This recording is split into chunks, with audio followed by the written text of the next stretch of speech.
It is stupid o'clock. I'm at Manchester Airport.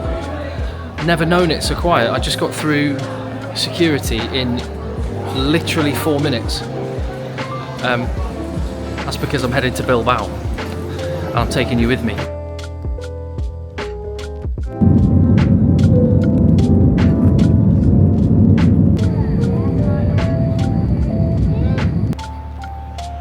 All right, time to get on the road. Let's see what we're rolling with. Hello, 18, 110. Okay.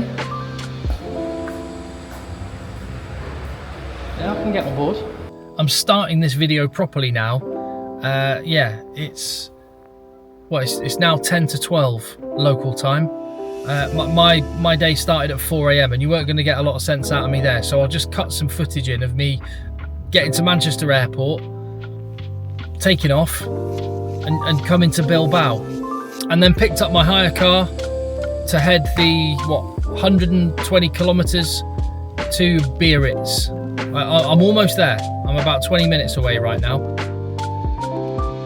It's a tough gig this, but someone's got to do it. Welcome to Biarritz on the Atlantic coast in the southwest of France. Right, I need to point out what's just happened. Firstly, at Mike Friday's request, the first place we've come to. Could we be more stereotypically English? We're in France and we've come to, what's the name of this place? The Nuki pub. The Nuki pub. We should keep an eclair counter because if and when Joe shows up, that number will go through the roof. Oh, Joe Worsley, of course. Yeah. Oh, have we introduced you properly? We started so early in the morning that I don't know where we're at with what we've already filmed and where this is going to fit in. But basically, this is Dougie. You won't see him on the channel normally. He's doing all the. You're like the legs of the swan under the surface, aren't you? Yeah, I'm the one that gets really upset when you write bad messages about videos. Nobody else cares. And he also looks exactly like former England, current USA Sevens head coach Mike Friday. Spitting image. Have you ever been in the same room as him? No. I've been in the same premium lounge at Dubai Airport, but much like Back to the Future, if I'd have actually said anything to him, things might have started unwinding, you know what I mean? So I stayed away from him. They're alright, aren't they? Decent. Decent. Bear with us. So why are we actually here in France? Well, rugby in France is currently massive. Full stadiums, the most competitive, star-studded domestic rugby, and, well, it's France. Home of bread, wine, and great food. So we got our thinking caps on and wondered how much of France and French rugby could you get for the equivalent experience at home in England? So we took the Bath versus Leicester game, one of the biggest and most popular games in the calendar and the most exciting game of that week in which we plan to travel, and we used that as our budget. For what it would cost us to go to Bath against Leicester, what could we achieve en français? Firstly, how much would that game in Bath cost us?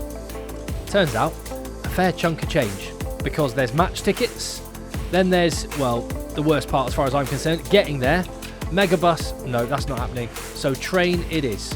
Train tickets, somewhere to sleep, something to eat and drink, and then of course the journey home, and this is a realistic amount of cash to drop. What would that get us in France? Well, stick with us over the next few weeks and you will find out. We had to stay within that budget for everything, and it was going to take some sacrifices and some hard calls to make it work. And alongside our challenge, we thought we could show you around the sights, the sounds, the experiences of watching rugby in France. So far you've seen us, well, basically all you've seen us do is get to the airport. And to be fair to the beautiful Basque town of Biarritz and our humble Airbnb, a short walk from the rugby stadium. Right, let's go. We're off. See, I've got my Sherpa. Tending dud guy. I don't know where I'm going, by the way. No, you were walking with such purpose. Well, I was just following you. It's the bluffer's guide, isn't it? To the Christina Aguilera. Stade Aguilera. It's the ground. It's a funny ground, isn't it? Because you think like they were once one of the biggest teams in Europe. Did they win the Champions Cup or Heineken Cup as it was? They won it, didn't they? Did they win it? I'm not sure they did. Definitely lost it to Munster. I think they might have got to another couple of semis. But it's the ground's reluctant to use the word tin pot. But it's like now London Welsh used to have their ground used to have 2 sides, 3 sides, weren't it? When they played at Oxford. Yeah, this one's got 1 less than that. Best thing about Biarritz Olympique, and maybe one of the worst things about recent years, and a lot of people think I'm talking about the financial mismanagement and difficulties. No, they had and then no longer have Grinder as their sponsor. Just a little life hack, as Dougie just learned, zebra crossings aren't zebra crossings in the same way in France as they are in England. Nearly got mowed down by Valentino Rossi coming along. All right, newsflash. Joe Worsley's been in touch. We got a message. He feels sorry that you had to spend all that money on an awful taxi to an awful airport. As he should. At a really early time in the morning. He feels so sorry that he has sorted us out with tickets for the game tonight. Well, it's good that he's made himself useful, as he can't be bothered to show up. So, yeah, that's good.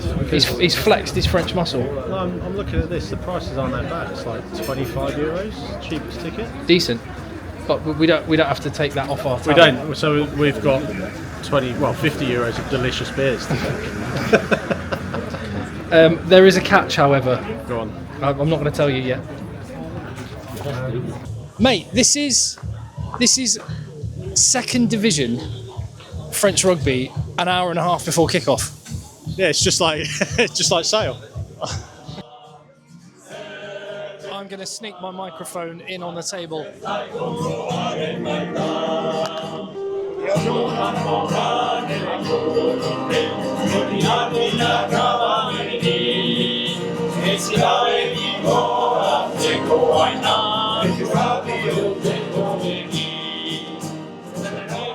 So what of our hosts for the evening? Biarritz Olympique.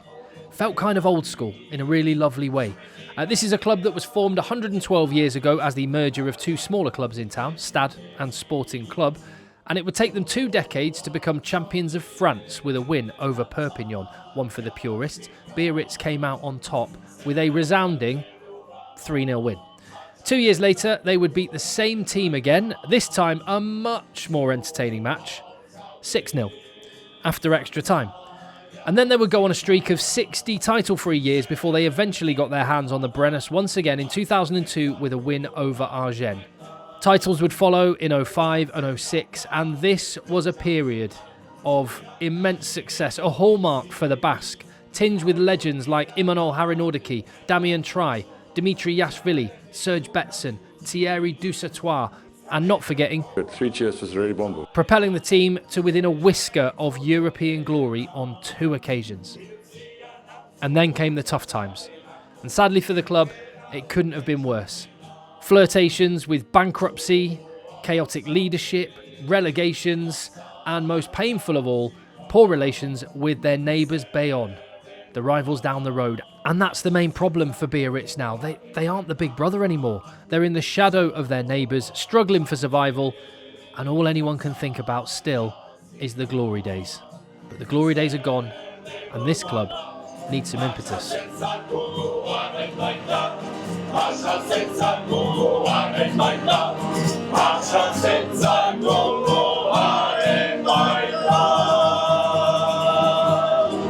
Gents, can I interrupt? I'm amazed at the number of... Where are you from? From Old Mahillians in London.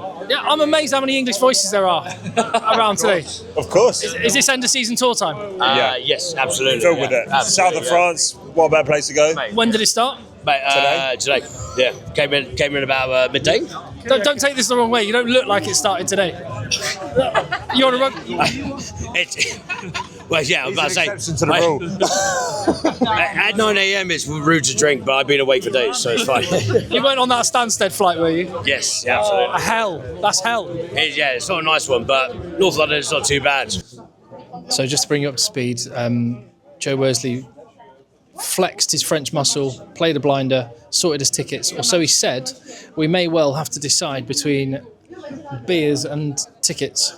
Turns out he's more Finn Russell than Eben Etzebeth when it comes to flexing. Well, I think we've got Biarritz. press passes. I think it's press. Journaliste accreditation. I just said English words. With You French did. accent then. To be fair, It works a lot of the time. that was pony. He's blanking us, isn't he? He's surging us. Serge Blanco. Answer phone. He's screening our calls. He's calling the guy now, but he said he can't tell me the name because it's Basque and he doesn't know how to say it. So, Amazing. this is what we're working with here. Bingo! Yes! We were looking in the wrong pile. Check that out. That's unbelievable. I can't believe it. Absolutely. Yes. Thank you. Merci. Hit that round your neck, mister.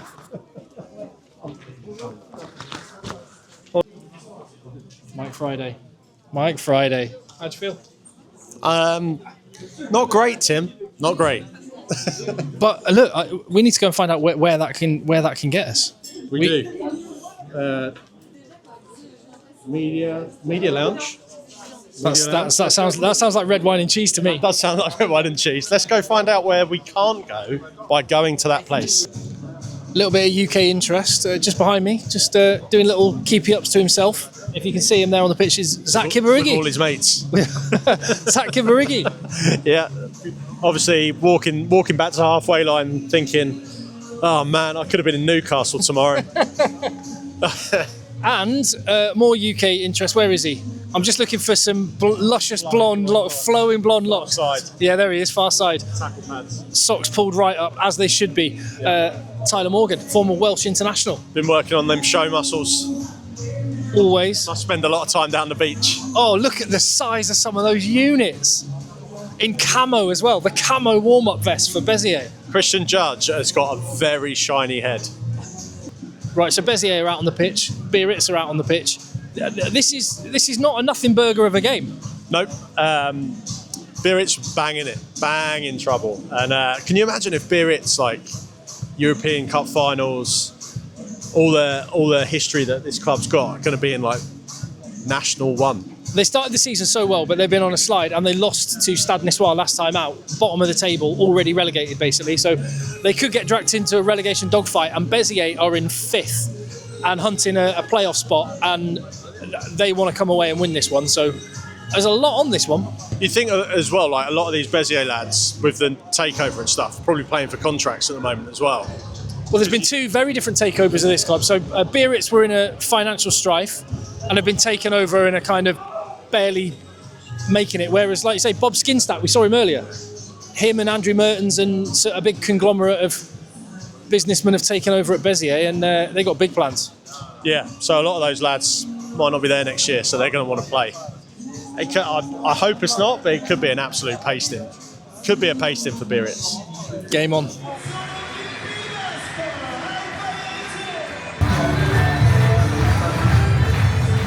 This was a very entertaining game, a class way to spend a Friday night, but frankly, Dougie's prediction was bang wrong. Biarritz were in the mood to give their home fans something to cheer on. Day one, game one. Pretty good result for Biarritz, right? I don't think... Well, I certainly didn't expect them to win. This crowd is mental, though. It is mental. Again, I keep saying it, this is French D2 and a team that were potentially getting dragged into a relegation battle. Yeah, I mean, granted, I'd say 75% of the crowd are drunk Englishmen, but yeah, it's pretty All pretty people wild. with drums, Yeah. drunk drummers. Yeah. Good time to be a percussion salesman in Biarritz. Mate, that was class. Loved it. Yeah, even under the pseudonym of Mike Friday, that was quite enjoyable.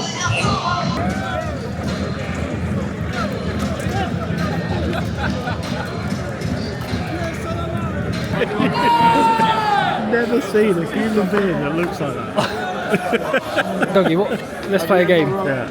What position did he play? Whatever position he bloody wanted to. Let me tell you.